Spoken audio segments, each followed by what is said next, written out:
So waking up to the big news that Tiger Woods has gone on and won his 80th PGA game. And I think the big story isn't so much around what he won and how he won it. It's been his comeback. And this isn't just a comeback from injury for Tiger Woods. This is a comeback from, in some ways, a pretty public breakdown. Oh, yeah, public humiliation, really, of his family, him.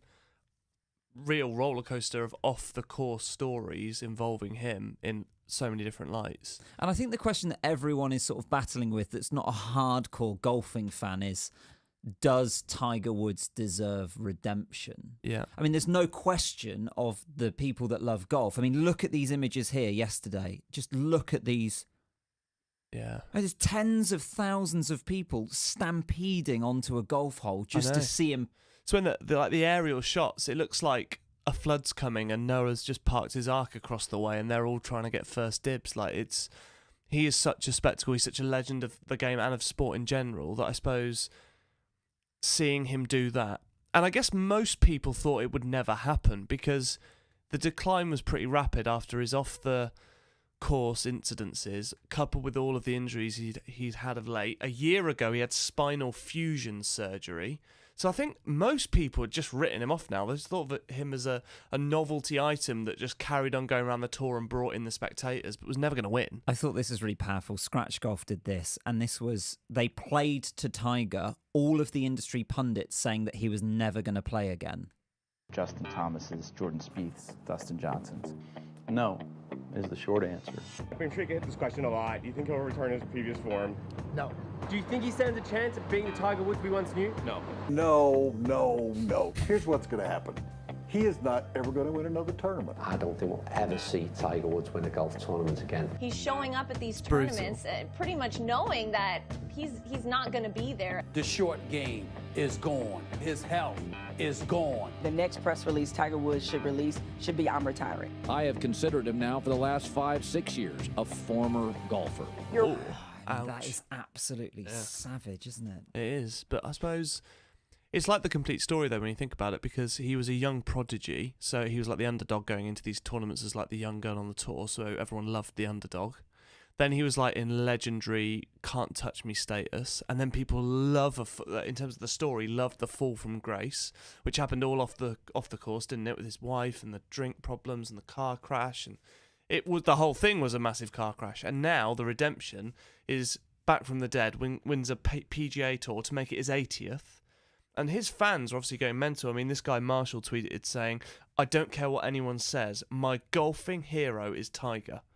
This is the comeback of all comebacks." And I think I saw a lot of people on Twitter this morning comparing Tiger Woods to Lance Armstrong in the way that he shouldn't have redemption, and neither did Lance Armstrong. We should block these people out of the sport. Yeah. And I think that is quite an easy one to argue in favour of Tiger Woods, because what Lance Armstrong did is he cheated in the sport. Yeah, he cheated on the Tiger course. Woods cheated, well...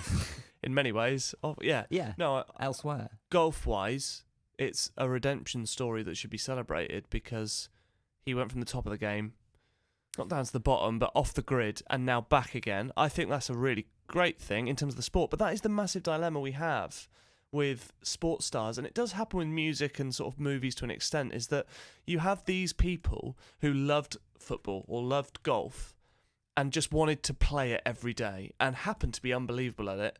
They get worldwide success and recognition and therefore get celebrity status, and suddenly they're role models to kids and have like this social responsibility away from the sport for driving their cars too fast or having too many drinks or cheated on their husband and wife. And it's like, it's not actually anything to do with the sport, but at the same time you can still understand why people idolise Tiger Woods from a golfing perspective. And that's the moral dilemma that you get with sports stars. It's a really hard thing to get your head around. So interesting now, the sponsors that dumped him.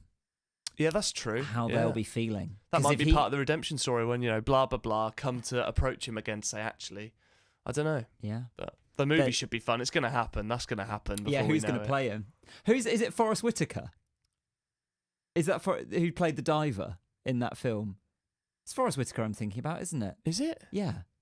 Is it not? Let's have a look. Forrest Whitaker's a lot older, and he's quite a rotund man. No. Who? Are you thinking of Cuba Gooding Jr.? Yes. How? Yeah, he looks a bit, and he was in Thingy with Tom Cruise, wasn't he, as the American footballer? Yeah. So he's played Sports Stars before.